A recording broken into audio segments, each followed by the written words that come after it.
Amin. Terima kasih Tuhan untuk pengampunan yang Kau berikan kepada kami.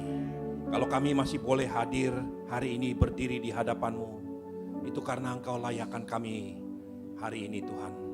Terima kasih Bapa, terima kasih. Tuhan berbicara kepada setiap pribadi hari ini, supaya setiap pribadi mendengar firman-Mu. Dan firman-Mu itu boleh menjadi rema dalam hidup mereka. Dan berbuah-buah lebat, menjadi berkat dan tujuan Tuhan digenapi dalam setiap pribadi yang mendengarkan firman-Mu hari ini.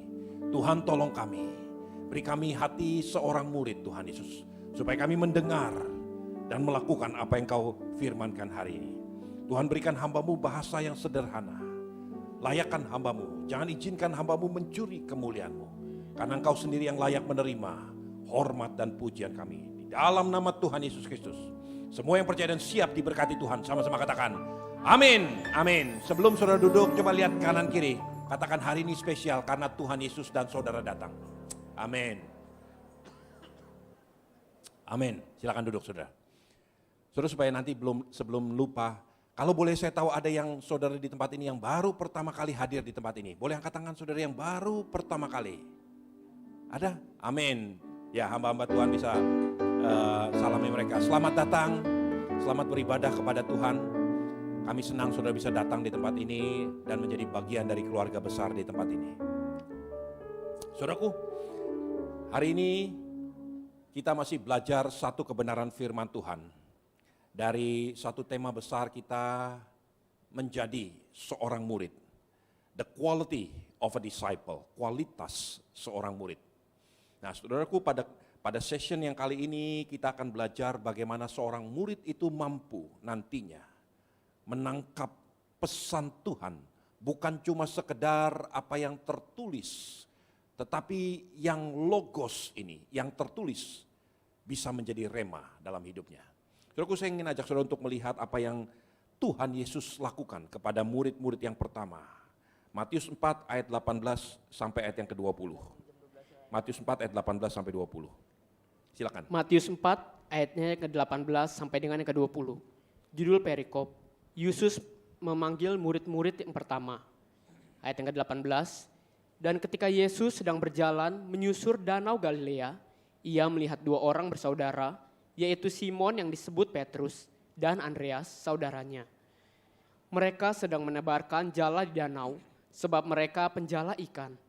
Yesus berkata kepada mereka, "Mari, ikutlah aku, dan kamu akan kujadikan penjala manusia." Amin. Lalu mereka pun segera meninggalkan jalannya dan mengikuti Dia. Amin. Saudara coba visualize, coba saudara bayangkan apa yang terjadi pada waktu itu. Ada beberapa orang yang sedang bekerja, mengerjakan pekerjaannya. Ada dua manusia yang namanya Simon yang kemudian disebut sebagai Petrus, anak Yohanes. Dan yang kedua Andreas, saudaranya.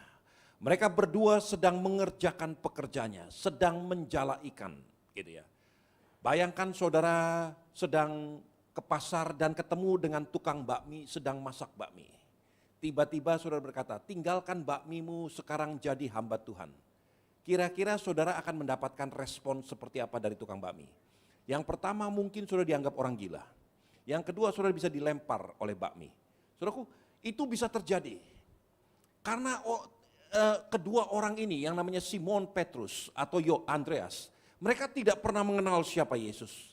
Mereka tidak tahu Yesus itu orang seperti apa. Mereka tidak pernah mendengar dan melihat mujizat yang Yesus lakukan. Belum pernah terjadi mujizat pada waktu itu.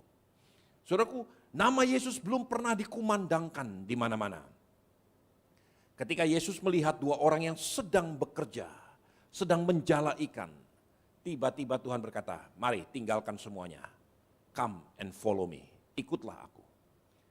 Dan Alkitab mencatat, mereka langsung meninggalkan dan mengikut Yesus.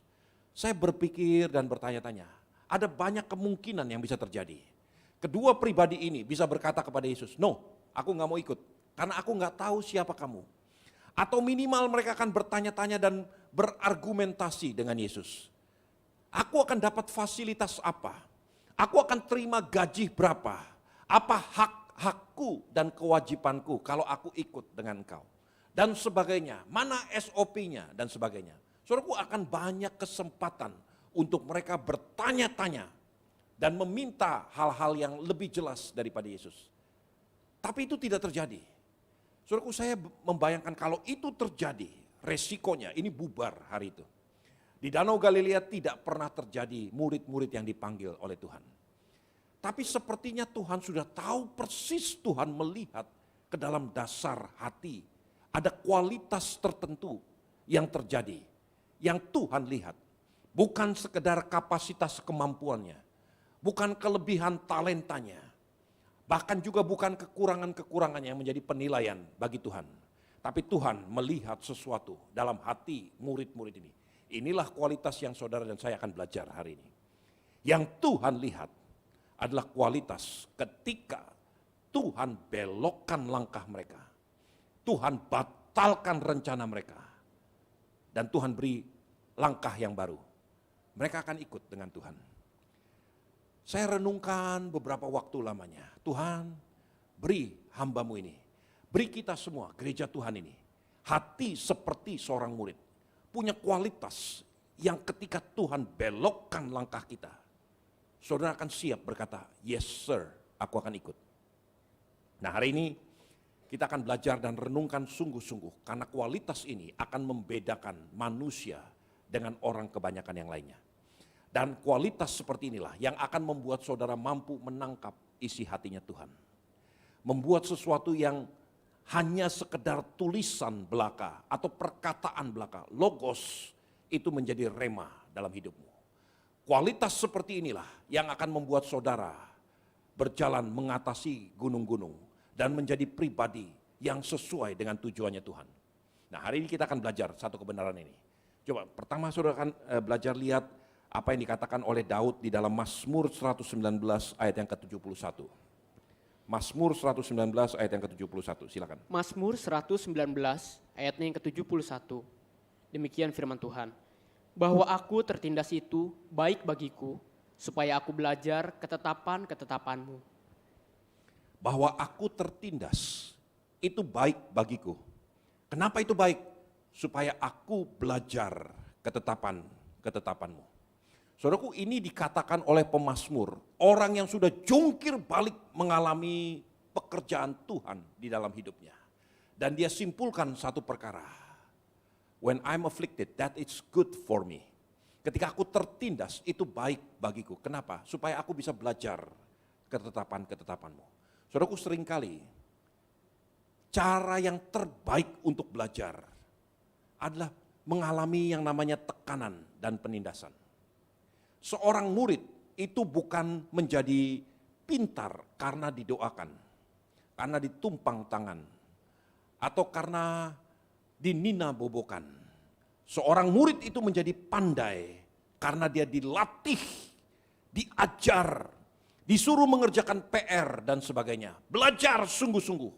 Ada banyak waktu-waktu yang dialami oleh seorang murid seperti penindasan, kurang tidur, berlelah-lelah untuk belajar, untuk menyelidiki, untuk memahami.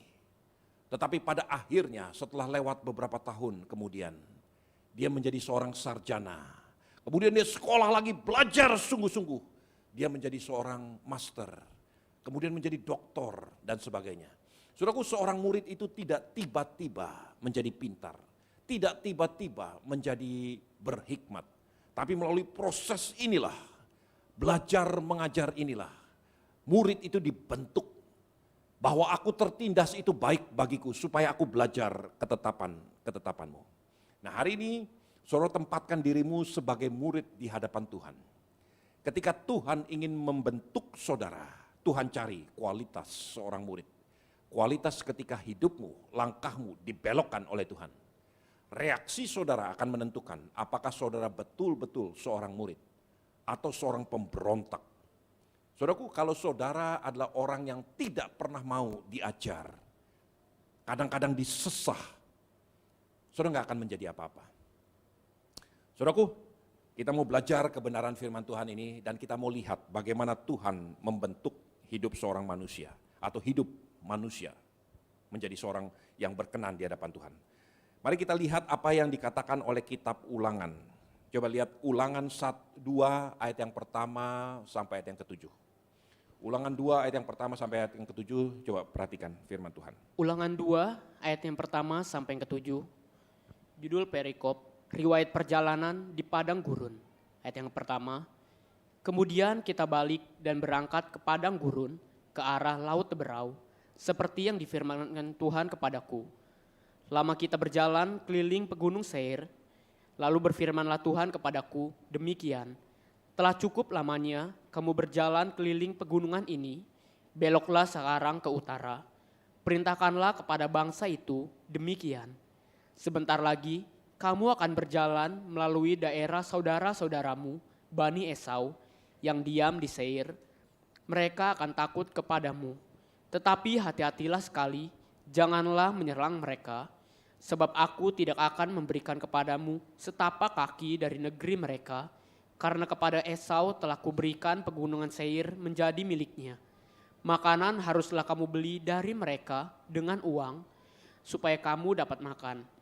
Juga air haruslah kamu beli dari mereka dengan uang, supaya kamu dapat minum. Sebab Tuhan Allahmu memberkati engkau dalam segala pekerjaan tanganmu. Ia memperhatikan perjalananmu melalui padang gurun yang besar ini. Ke-40 tahun ini Tuhan Allahmu menyertai engkau, dan engkau tidak kekurangan apapun. Amin. Saudara perhatikan pelan-pelan ya. Ini sejarah yang diceritakan oleh Musa kepada bangsa Israel. Sebetulnya sejarah ini begitu pentingnya sudah dicatat di kitab Bilangan 20. Kemudian pada waktu Musa menjadi tua, pada usia ke-40 tahun Israel putar-putar di padang gurun. Sejarah ini diulang kembali. Kitab Ulangan adalah semua pengulangan-pengulangan hal-hal penting yang terjadi dalam kitab Kejadian, Keluaran, Bilangan, Ulangan, Bilangan, Imamat dan Bilangan. Semua diulang kembali oleh Musa, diceritakan kembali. Itu seperti papa sedang duduk makan dengan anak-anaknya di meja makan. Lalu bercerita tentang masa lalu. Dulu papahmu begini, begitu, begini dan sebagainya. Karena ini penting supaya DNA itu tertransfer. Ada satu nilai-nilai luhur yang diteruskan oleh papa kepada anak-anaknya di meja makan. Melalui cerita-cerita yang pernah terjadi. Bagaimana Tuhan menolong kita. Bagaimana papa bekerja keras. Bagaimana papa bertanggung jawab dan sebagainya. Semua kisah-kisah ini adalah nilai-nilai luhur yang diceritakan oleh papa kepada anak-anaknya di meja makan. Musa kumpulkan bangsa itu. Dan Musa bercerita tentang apa yang terjadi dahulu pada waktu itu. Ini pada tahun ke-40 setelah Israel putar-putar. Sekarang hampir masuk ke tanah perjanjian. Israel pada waktu itu posisinya, supaya saudara mengerti. Posisinya pada waktu itu ada di sebelah timur daripada Laut Merah. Ya. Laut Merah ada di selatan daripada yang sekarang disebut terusan Suez atau Suez Canal, ya. Laut Merah ada di terusan di selatan daripada terusan Suez, dia ada di sebelah timur daripada Laut Merah. Mereka sedang berjalan mengarah kepada timur. Tiba-tiba Tuhan berkata, belok, ganti haluan. Berjalan sekarang ke arah Laut Merah. Mereka berjalan ke barat, ke arah Laut Merah. Tiba-tiba mereka berputar di dataran yang namanya dataran Sears. Mereka berada di dataran pegunungan Sears. Dan Tuhan berkata, sekarang belok lagi, berjalan ke utara, ke arah bangsa Edom. Saudara tahu siapa Edom? Edom adalah keturunan daripada Esau. Esau adalah saudara kandung daripada Yakub atau Israel. Bangsa, ketika Tuhan berkata kepada Ribkah, dia katakan dua bangsa ada dalam kandunganmu. Yang Tuhan katakan adalah bangsa Israel dan bangsa Edom. Dua bangsa ini sedang bergulat di dalam kandungan Ribkah. Dan sekarang Tuhan berkata kepada Israel, sekarang arahkan pandanganmu, berjalan ke utara. Kenapa? Karena Israel ada di utara. Karena tanah Kanaan ada di utara daripada wilayah Edom. Gitu ya. Dan Tuhan katakan sekarang berjalan ke utara dan kemudian nanti belok ke timur lagi, ke barat lagi, tapi kamu harus melewati wilayah Edom, gitu ya. Wilayah Edom berbatasan dengan wilayah Moab. Saudaraku, ini perkataan Tuhan kepada Israel. Lalu Tuhan seperti papa bercerita dan memberi wejangan kepada anak-anaknya. Dia katakan kalau kamu lewat wilayah Edom, sekalipun dia saudara kandungmu sendiri, jangan makan makanannya, jangan minum airnya. Kalau kamu berjalan berhari-hari, berminggu-minggu, kamu merasa lapar. Kalau kamu terpaksa harus memetik gandum atau buah-buahan di wilayah kekuasaan Edom, kamu harus bayar dengan uangmu sendiri. Kalau kamu minum air sungai di Edom, kamu harus bayar apa yang kamu minum dengan uangmu sendiri. Lalu papa berkata begini di ayat yang ke-7, sebab Tuhan Allahmu memberkati engkau dalam segala pekerjaan tanganmu. Ia memperhatikan perjalananmu melalui padang gurun yang besar ini. 40 tahun Tuhan Allahmu menyertai engkau dan engkau tidak kekurangan apa-apa. Saudara mengerti apa yang terjadi? Beberapa waktu yang lalu, seringkali anak-anak saya diajak oleh temannya untuk nginap di rumahnya, terutama pada hari-hari liburan. 2 tahun yang lalu, Christmas 2 tahun yang lalu, anak saya pergi ke Cambridge. Dari London dia pergi ke Cambridge, tinggal dengan keluarga di Cambridge, keluarga temannya. Saya pesan sama anak saya, kamu jangan bikin repot keluarga di sana. Apa yang dia sediakan itulah yang kamu makan, jangan minta yang macam-macam. Kamu bantu cuci piring, kamu bantu untuk sapuin rumahnya, bersih-bersih dan sebagainya. Ini nasihat orang tua. Saudaraku, semua orang tua akan berkata seperti ini kepada anak-anaknya yang tinggal di rumah atau menginap di rumah orang lain. Kalau kamu di sana, jangan bikin repot pemilik rumah, bantu pemilik rumah. Jangan bikin malu nama papahmu. Kalau kamu perlu apa-apa, minta sama papahmu. Papa sudah sediakan kamu ini, sediakan itu. Jangan bikin malu untuk minta sama orang lain. Saudaraku, bukankah setiap papa yang wajar itu akan berkata begitu? Tuhan berkata kepada Israel begitu. Tuhan tidak pernah berkata seperti itu kepada Edom. Tuhan anggap Israel sebagai anaknya. Tuhan katakan, kalau kamu pergi melewati rumah saudaramu, jalan-jalan di Edom, jangan bikin susah orang Edom. Kalau kamu makan, bayar makanan yang kamu makan. Minum air sungai, bayar air sungai. Karena papahmu sudah memberkati engkau. Jangan kamu perangi orang-orang Edom, karena engkau tidak akan menang. Aku sudah bersumpah dan memberikan wilayah itu menjadi milik orang Edom. Sudah bisa mengerti apa yang terjadi? Itulah yang Tuhan katakan kepada Israel.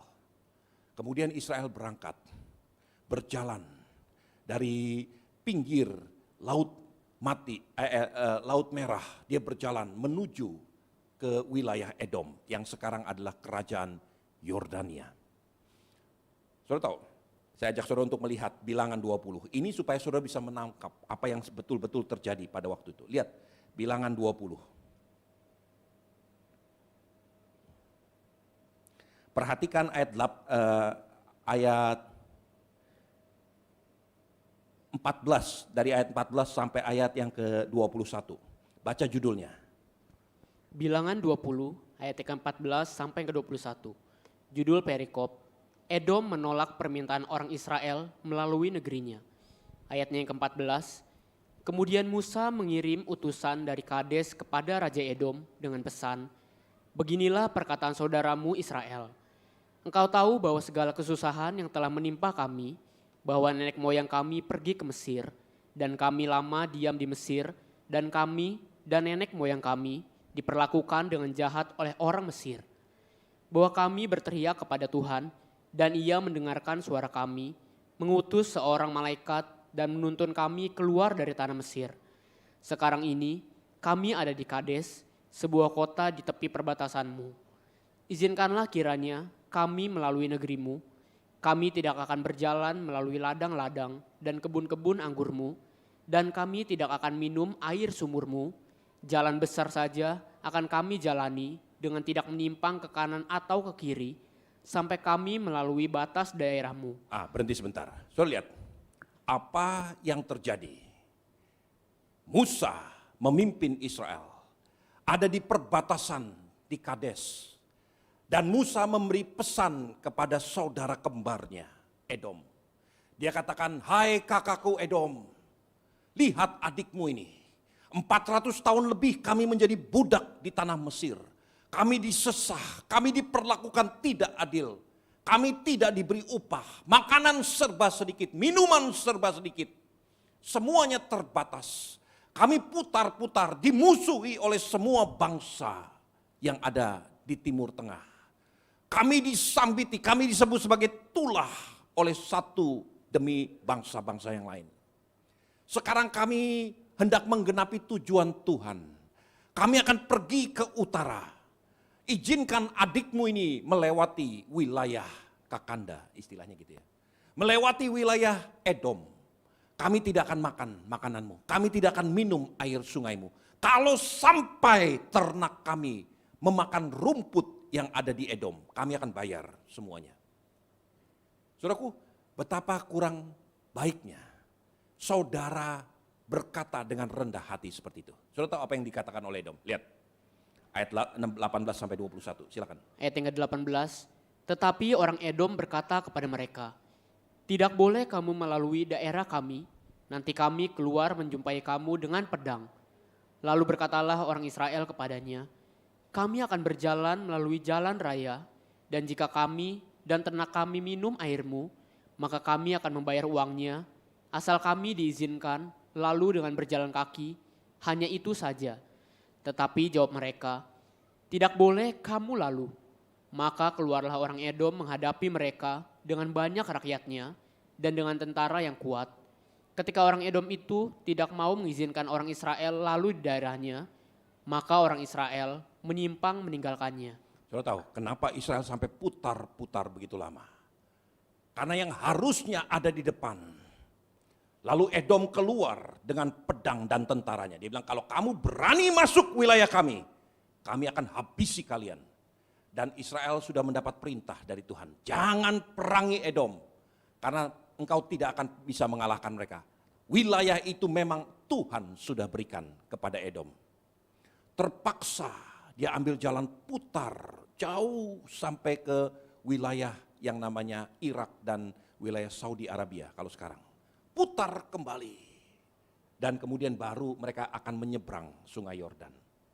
Saudaraku, saya ingin tanya, waktu saya mendengar kebenaran ini, saya bertanya-tanya kepada Tuhan, Tuhan, apakah Tuhan tidak tahu bahwa Edom akan menolak?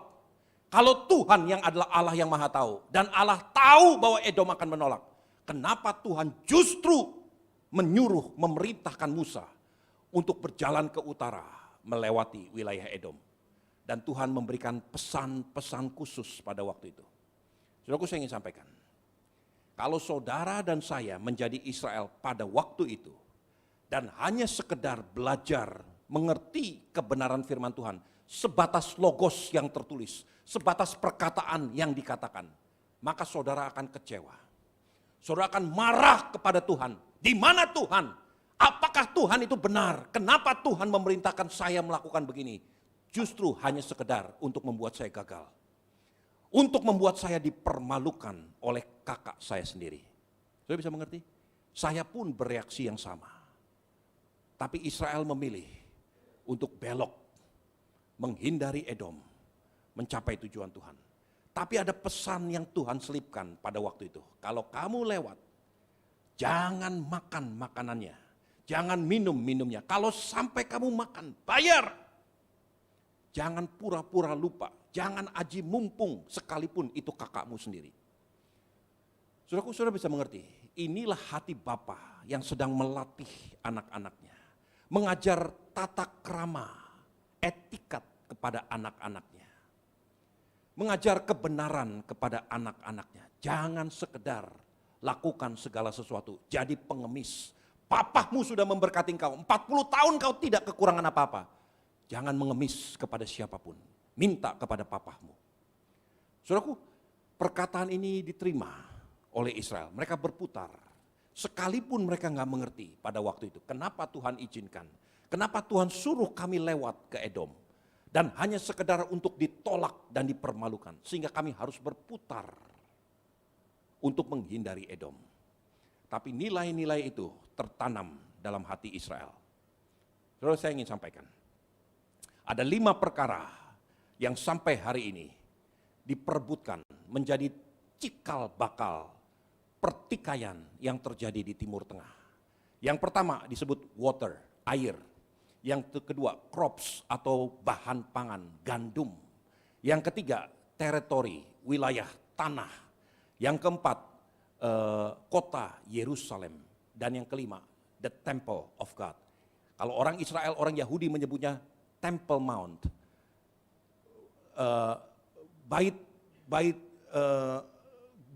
Gunung Bait Allah. Orang-orang Islam, orang-orang Arab menyebutnya sebagai Al-Aqsa. 5 perkara ini menjadi pusat keributan dari orang-orang Yahudi dan orang-orang Arab sampai hari ini. Saudaraku, bukan minyak.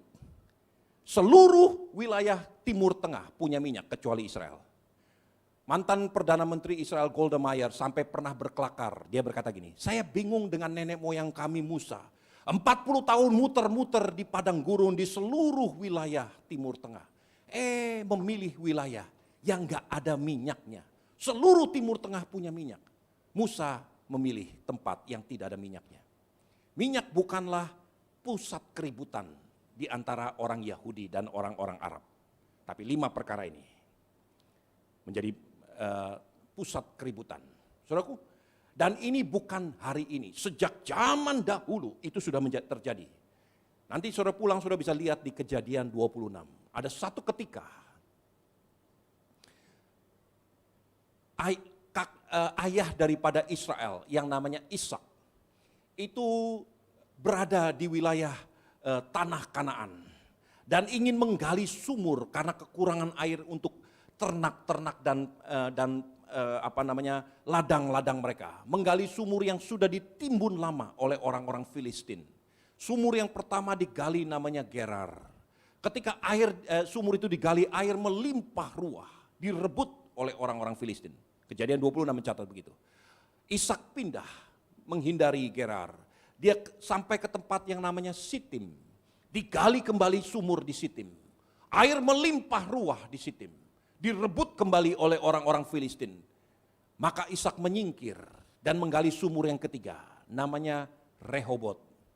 Di sumur itulah orang-orang Filistin tidak lagi mengganggu karena sudah penuh dengan 2 sumur mata air. Itulah sebabnya disebut Rehobot, karena artinya adalah sekarang Tuhan memberi aku kelegaan.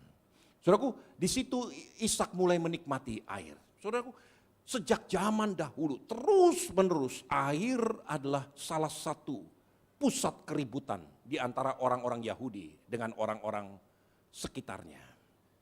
Tahun 1964, ini kejadian sungguh. Liga Arab mempunyai satu resolusi yang disebut Headwater Diversion Plan. Pusat pengairan air yang dibelokkan. Air yang ada di Israel itu berasal dari sungai Yordan yang mengalir ke Danau Galilea.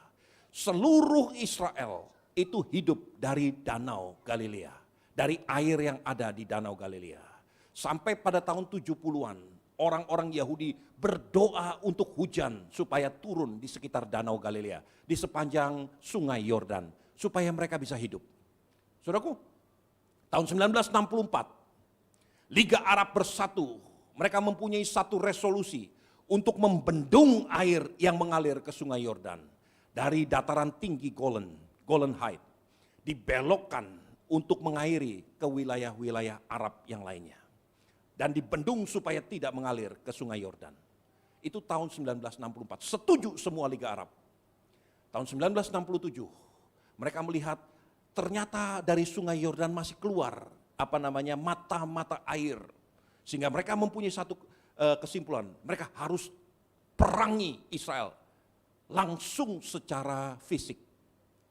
Terjadilah yang namanya Perang 6 Hari, the 6 Days War. Liga Arab bersatu untuk memerangi wilayah tanah Kanaan. Dari utara dengan Syria, dari selatan dengan Mesir, dari timur dengan Yordania atau Moab, yang dulu disebut Edom. Saudaraku, mereka bersekongkol untuk memerangi. Dalam 6 hari, jenderal Israel yang namanya Moshe Dayan berhasil menaklukkan mereka. Saudara tahu apa yang terjadi? Moshe Dayan kemudian mengatakan, saya akan gempur headwater diversion plan. Bendungan itu dihancurkan sehingga air mengalir kembali ke sungai Yordan dan memenuhi danau Galilea.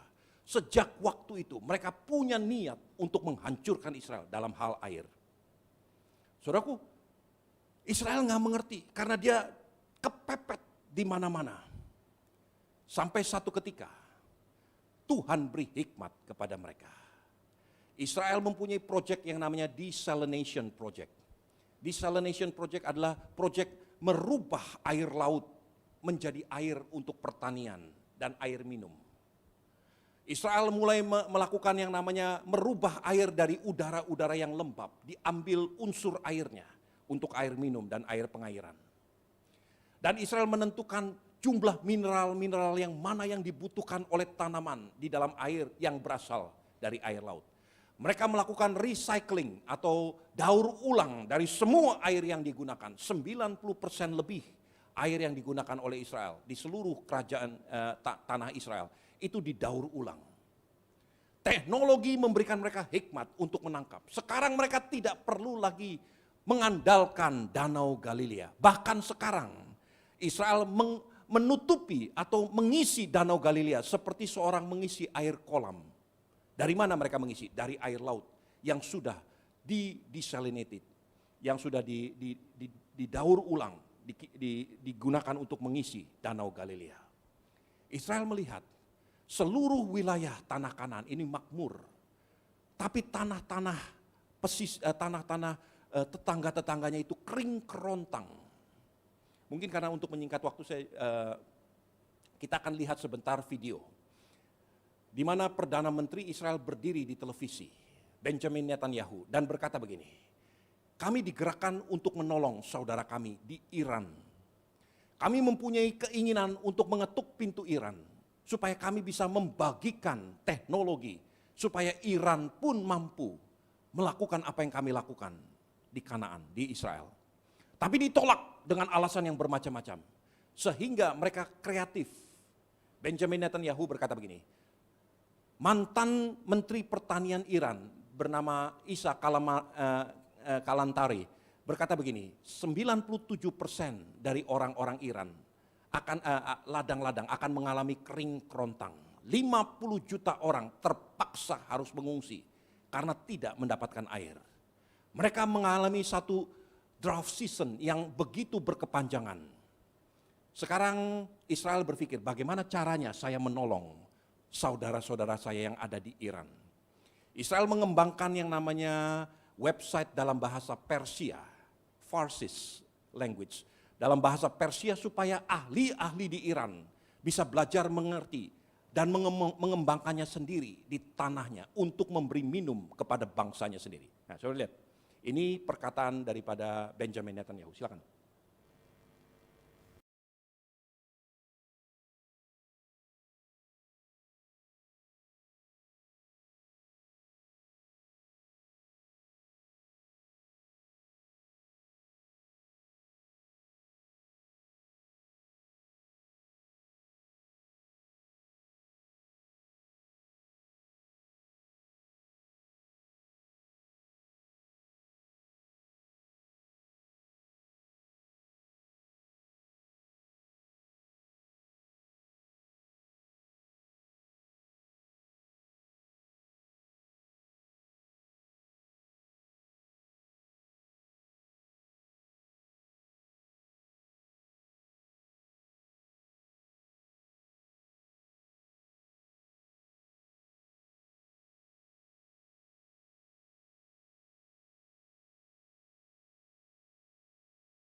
Saudaraku, ketika orang-orang di tetangganya berkata, death to Israel, kematian bagi Israel. Perdana Menteri Israel berkata, long live to Iranian, hidup bagi orang-orang Iran. Saudaraku, saya ingin katakan, ketika waktu itu, air pun menjadi susah bagi Israel. Ketika mereka mau lewat wilayah Edom, mereka dilarang karena bahan makanan, karena air. Satu kali, lama setelah itu, hikmat Tuhan turun. Mereka nggak pernah sadar bahwa sumber mata air ada di sebelah barat daripada wilayah tanah Kanan. Satu lautan luas terbentang. Ketika hikmat Tuhan turun, desalination project terjadi. Mereka rubah air laut itu menjadi sumber makanan, sumber minuman, bahkan mengairi semua kebutuhan-kebutuhan orang-orang di Timur Tengah. Israel mempunyai pilihan, akankah aku keep for myself, untuk diriku sendiri, atau aku berbagi. Mereka menawarkan kepada tetangga-tetangganya, tetangganya menolak. Lalu mereka get creative, get cute. Mereka menciptakan website dalam bahasa tetangganya, supaya ilmuwan dari tetangga-tetangganya lihat, menjiplak, meniru, dan mengerjakannya sendiri. Tanpa perlu persetujuan, karena yang namanya internet itu sudah tanpa batas. Nah, saudaraku, saya ingin sampaikan, diperlukan seorang atau hati-hati yang seperti seorang murid, yang mampu menangkap logos dan menjadi rema. Pada waktu dia mampu menangkap logos menjadi rema, tujuan Tuhan berkata kepada Musa untuk disampaikan kepada Israel, lewati wilayah Edom, lewati berjalan ke utara, jangan makan, jangan minum, kalau sampai kamu makan, bayar apa yang kamu makan. Lalu ditolak, tidak diizinkan, bahkan ditantang dengan pedang. Tujuan Papa di surga adalah supaya Israel melihat dengan matanya. Kalau satu kali Tuhan berkatimu, kalau satu kali engkau diberkati, diberi hikmat oleh Tuhan, untuk menggenapi tujuan Tuhan yang Tuhan katakan kepada Abraham, engkau akan menjadi berkat, bahkan berkat bagi bangsa-bangsa. Kau harus punya hati yang bisa berbagi, hati yang rela untuk share dengan saudara-saudaramu. Saudaraku, itulah yang terjadi. Kemudian masalah kedua yaitu crops, bahan pangan. Itu kesulitan di seluruh Timur Tengah karena air terbatas. Lalu mereka melihat betapa beratnya yang namanya padang gurun, sehingga hama kutu-kutu itu begitu banyak bertebaran. Israel menemukan satu teknologi, mengawin silangkan satu jenis insek yang tujuannya untuk memakan kutu-kutu yang menjadi hama penyerang dari semua tanaman-tanaman perkebunan. Tapi lama-kelamaan bugs yang diciptakan ini mulai beranak pinak dan menjadi terlalu banyak. Lalu saudara tahu apa yang dilakukan oleh teknokrat Israel? Mereka mengembangkan bugs ini dikebiri sehingga mereka makan kemudian mereka mati tiba-tiba. Saudaraku, bisa sampai terpikir sejauh itu. Dan kemudian bugs ini dikirim. Kemana yang pertama dikirim? Ke Edom, ke tanah Moab, ke kerajaan Yordania. Mereka sekarang menikmati apa yang dihasilkan oleh ilmuwan dari Israel. Mereka berbagi dengan saudara kembarnya yang ada di Edom. Saudaraku, saya ingin sampaikan, memerlukan waktu, ketekunan, kemauan untuk terus dituntun, dibimbing. Ketika dibelokkan oleh Tuhan, diarahkan ke arah yang berbeda. Mata mereka terus melihat. Dan mereka belajar pada waktunya ketika Kairos Tuhan datang. Logos itu berubah menjadi rema. Dan sekarang dia tahu, aku diberkati supaya aku memberkati orang lain. Saudaraku, saya ingin tutup dengan satu kisah. Ini kisah nyata. Namanya adalah Eddie Jacobson. Dia terlahir sebagai anak yang diberi nama Edward Jacobson di State of New York, di negara bagian New York. Karena satu tekanan ekonomi, orang tuanya terpaksa meninggalkan segala-galanya dan pindah ke kota lain yang lebih kecil, yaitu Kansas City di Missouri. Mereka settle down di perumahan yang sederhana di Kansas City. Edward Jacobson yang dikenal sebagai Eddie Jacobson bertemu dengan seorang tetangga sahabat barunya yang bernama Harry. Mereka menjalin hubungan yang baik seperti seorang sahabat, menjadi best friend forever.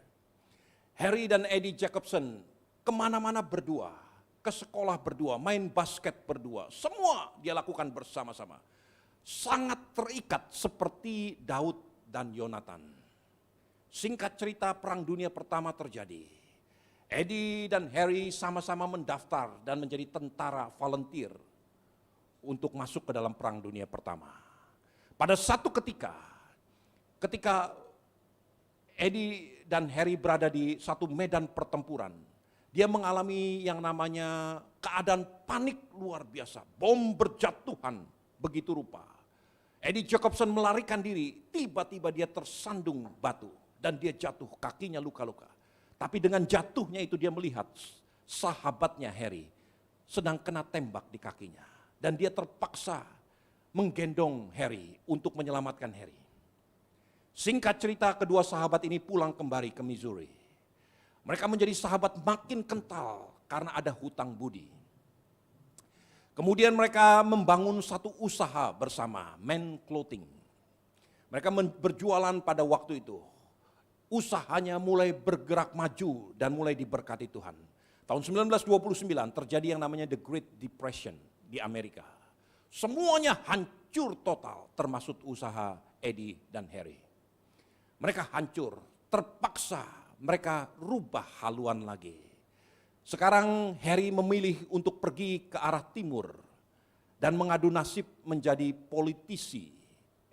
Eddie Jacobson pergi ke arah barat, bekerja, berusaha untuk hal-hal yang lain. Karena dia adalah seorang keturunan Yahudi Amerika. Yang dia bisa hanyalah dagang gitu ya. Jadi dia pergi ke arah barat dan dia mulai berdagang lagi. Kedua sahabat ini diberkati Tuhan luar biasa. Eddie Jacobson menjadi pengusaha yang diberkati. Harry juga menjadi seorang politisi yang luar biasa. Karena campur tangan Tuhan, Harry menjadi wakil presiden. Wakil daripada Presiden Franklin Roosevelt.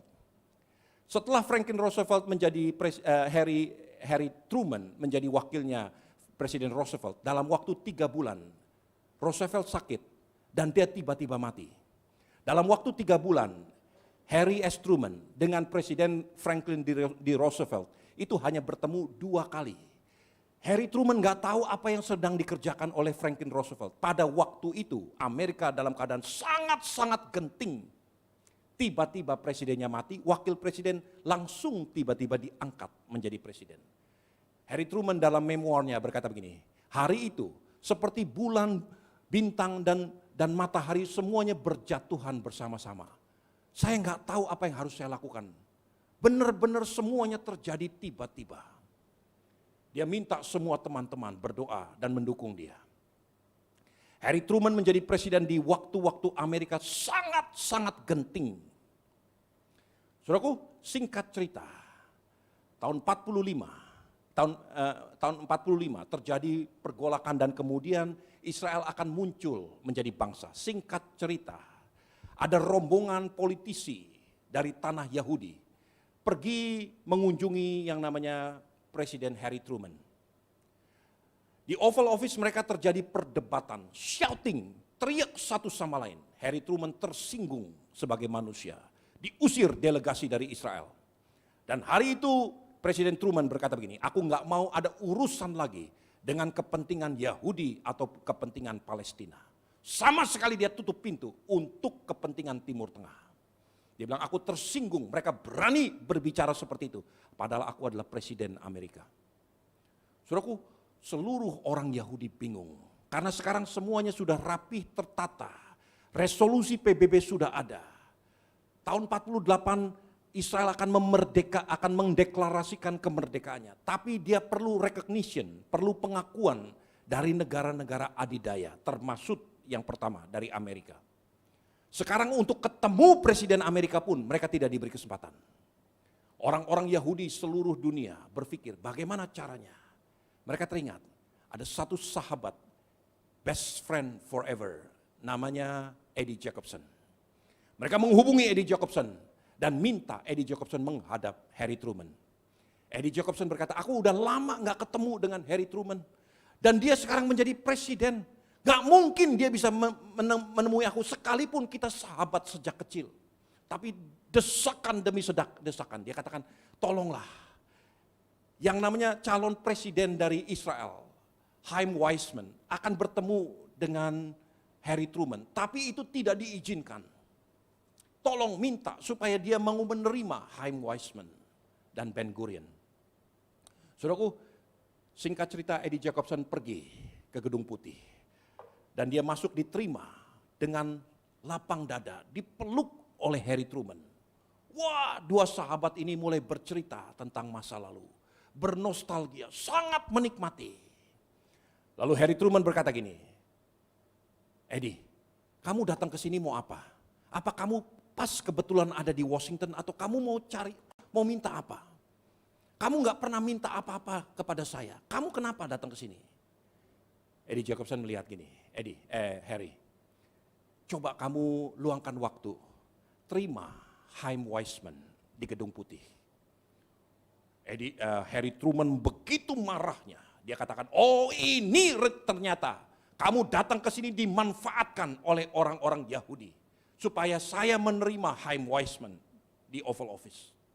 Tidak, saya tidak akan terima. Karena utusan dari Israel telah berlaku kasar, kurang ajar terhadap saya. Dia marah-marah. Eddie Jacobson terdiam. Dan dia nggak bisa buat apa-apa. Ya oke, kalau memang ditolak, saya akan pulang. Pada waktu Eddie Jacobson mau mengarah pulang, tiba-tiba matanya melihat patung Andrew Jackson ada di meja Harry S. Truman. Lalu Eddie Jacobson berkata, Harry, waktu sejak kecil kamu selalu bercerita tentang Presiden Andrew Jackson. Ini adalah pahlawanmu, ini adalah your idol. Betul.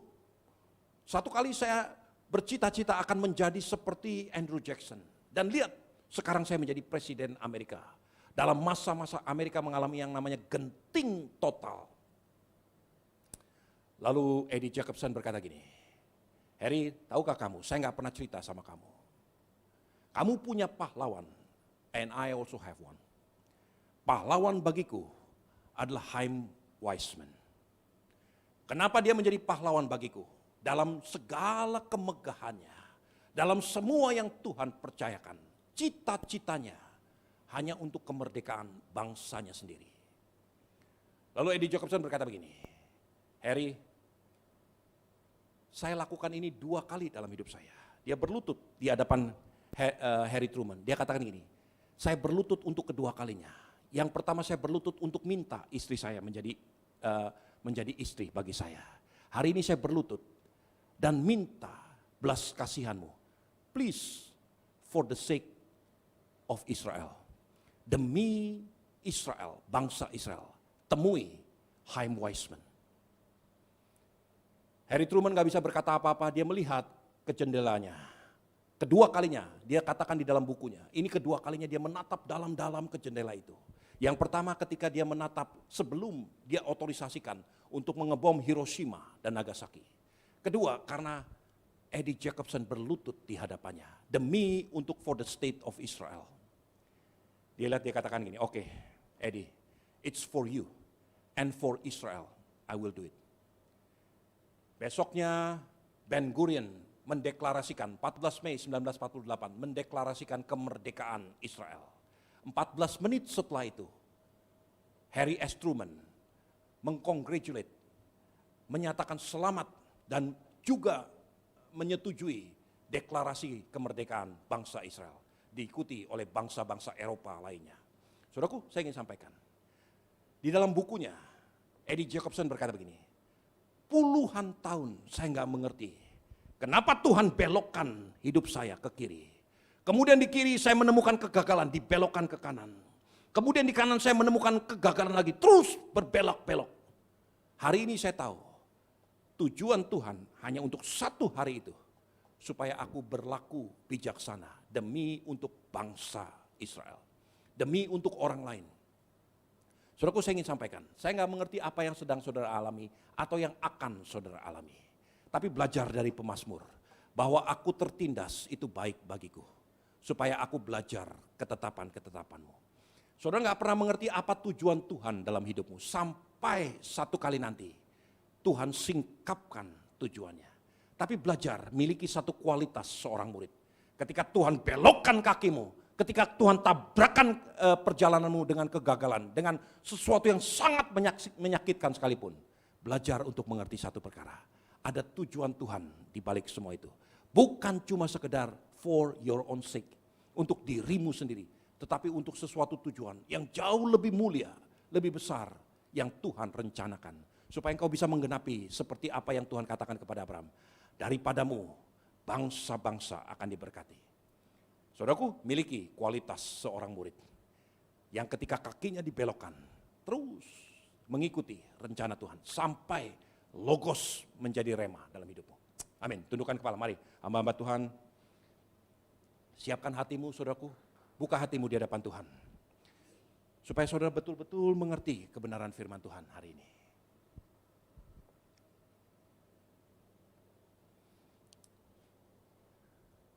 Biarkan Tuhan berbicara lebih jauh lagi.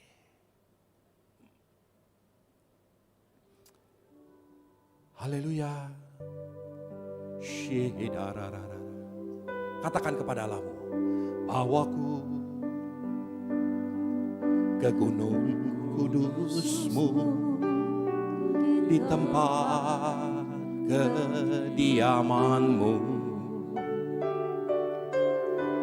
Biar kemuliaan melingkupi hidupku dan jiwaku kan dipuaskan.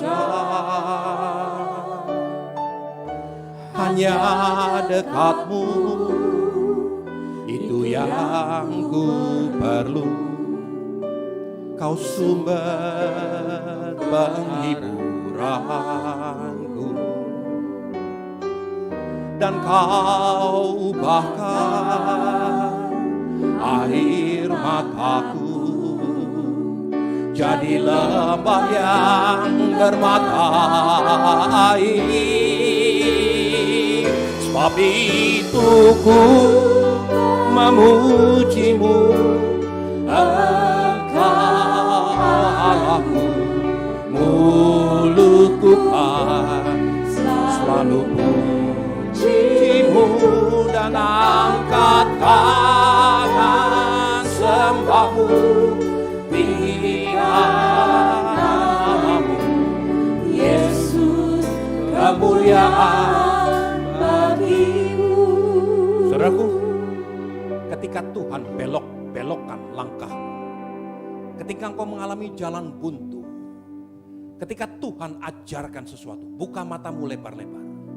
Seringkali apa yang tertulis belum tentu seperti apa yang Tuhan idam-idamkan. Tuhan perintahkan Musa berjalan ke Edom, lewati Edom, bayar makanannya, bayar minumannya. Tuhan bukan sekedar mau supaya Israel lewat ke Edom, tetapi supaya Israel melihat sikap orang Edom seperti itu.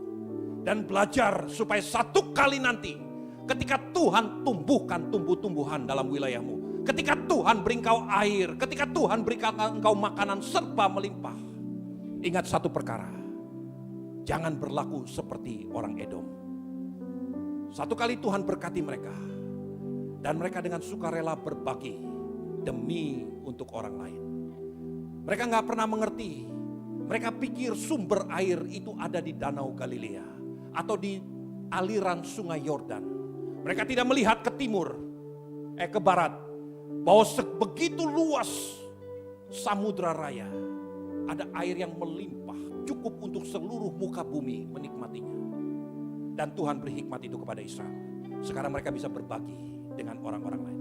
Saudaraku, saya ingin sampaikan, ketika Tuhan belokkan langkahmu, perhatikan tujuan Tuhan. Pada waktunya Tuhan, engkau akan melihat rencana Tuhan akan digenapi dalam hidupmu. Buka hatimu. Saya ingin berdoa buat saudara yang hari ini mengambil keputusan, Tuhan bentuk aku, berikan aku kualitas hati seorang murid. Ketika Tuhan belokkan langkahku, aku akan turut kepada rencana Tuhan. Kalau itu saudara, angkat tanganmu di hadapan Tuhan. Dan letakkan tanganmu sendiri di dadamu, katakan, bawaku ke gunung kudus-Mu. Tuhan, hari ini hamba berdoa untuk setiap pribadi yang menumpang tangan di dada masing-masing. Berkati umat-Mu, berkati setiap pribadi, supaya masing-masing pribadi sungguh-sungguh menerima kebenaran firman Tuhan hari ini. Dan biar nama Tuhan dipermuliakan, supaya mereka melihat apa yang Tuhan rencanakan dalam hidup mereka. Mungkin tidak seperti apa yang mereka bayangkan, tetapi pada waktunya Tuhan, Logos itu menjadi rema, dan nama Tuhan dipermuliakan. Terima kasih Bapak, biarkan mata kami melihat sumber mata air yang begitu luas, yang mungkin sekarang merupakan tetesan air mata, tetapi pada waktunya Tuhan, Tuhan yang akan mengubahkan air mataku menjadi lembah yang bermata air. Dalam nama Tuhan Yesus Kristus. Haleluya. Undang-undang abadnya kita purba pengacara.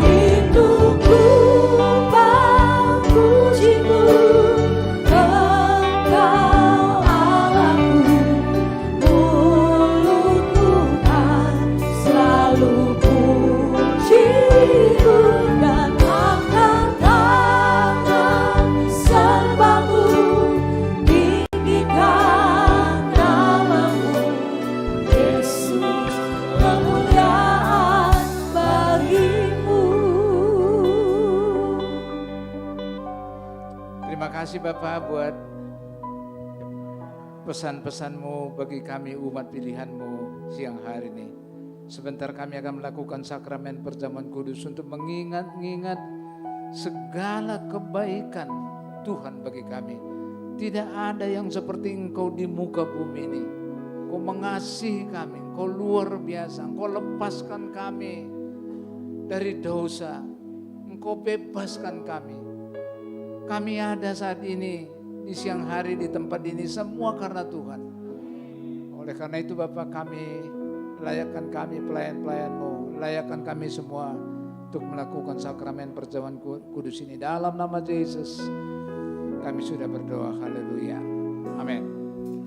Dengan darah-Mu Kau tebus dosaku, dengan nyawa-Mu Kau tukar hidupku. Kini aku sepenuhnya milik-Mu. Akulah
yang belum menerima anggur dan roti, angkat tangan.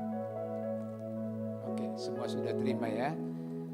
Sebelum kita lakukan sakramen perjamuan kudus ini, firman Tuhan hari ini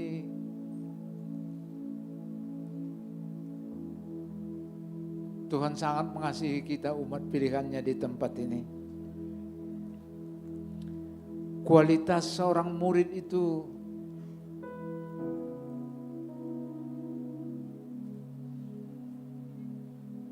firman Tuhan tadi katakan bahwa aku tertindas itu baik bagiku. Untuk apa? Supaya saya bisa belajar, supaya aku bisa belajar ketetapan firman Tuhan. Dalam kehidupan sehari-hari tertekan, tertindas, kesulitan bagi murid Tuhan, bagi murid-murid Tuhan yang berkualitas, mengatakan itu baik bagiku. Bukan mengeluh, bukan menyalahkan kiri kanan, tapi seorang murid yang berkualitas, kalau ada tekanan, kalau ada persoalan, ada masalah, tertindas,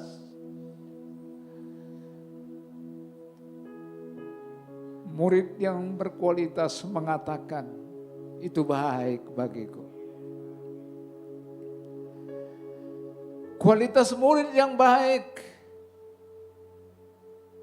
kalau orang berbuat kejahatan kepada dia, dia tidak balas dengan kejahatan. Tapi murid yang baik, yang berkualitas itu, kalau dia disolimi, kalau dia dijahati, dia balas dengan kebaikan. Wow. Bahkan sering kita dengar kalau orang lempar pakai batu, kita lempar pakai pisang. Kalau dipukul pipi sebelah kiri, kasih pipi sebelah kanan. Ini bukan hanya sekedar kata-kata, dalam kehidupan sehari-hari. We have to do that. Kita harus lakukan itu. Oleh karena itu di perjamuan kudus ini, katakan kepada Tuhan, terima kasih buat pesan-pesan-Mu. Tuhan mau mengangkat kita ke level yang lebih tinggi. Mau naik kelas. Terima kasih Bapak, terima kasih. Mari kita sama-sama dengarkan firman Tuhan.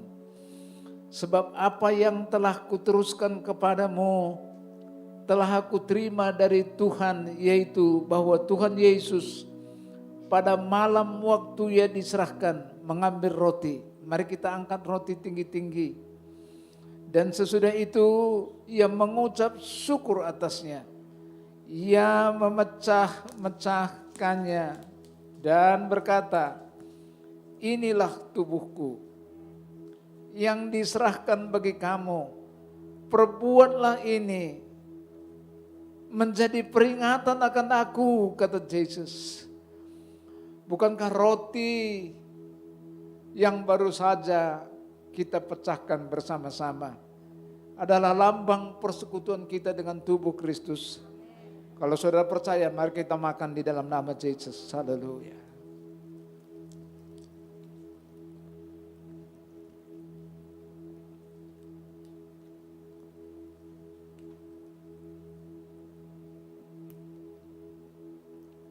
Mari kita angkat cawan tinggi-tinggi.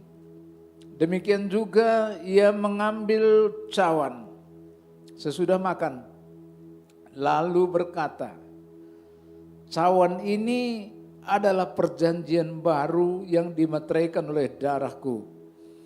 Perbuatlah ini setiap kali kamu meminumnya menjadi peringatan akan aku, kata Yesus. Bukankah cawan pengucapan syukur yang atasnya kita ucapkan syukur ini adalah lambang persekutuan kita dengan darah Yesus. Firman Tuhan katakan, oleh bilur-bilurnya yang sakit sudah sembuh. Oleh bilur-bilurnya yang sakit sudah sembuh. Kalau saudara percaya, dengan iman, mari kita minum dalam nama Yesus. Oh Papa, terima kasih Yesus, terima kasih. Buat pesan-pesanmu, buat firman-Mu hari ini. Tuhan, kuatkan kami. Biar kami menjadi pelaku-pelaku firman-Mu. Bukan hanya sekedar mengetahui firman-Mu. Tapi kami jadi pelaku-pelaku. Kami mau naik kelas. Sehingga dunia melihat bahwa hidup kami beda sama orang luaran di sana. Terima kasih Yesus, terima kasih Tuhan. Pujian hormat hanya bagi nama Tuhan. Dalam nama Yesus, kita yang sudah diberkati sama-sama katakan amin.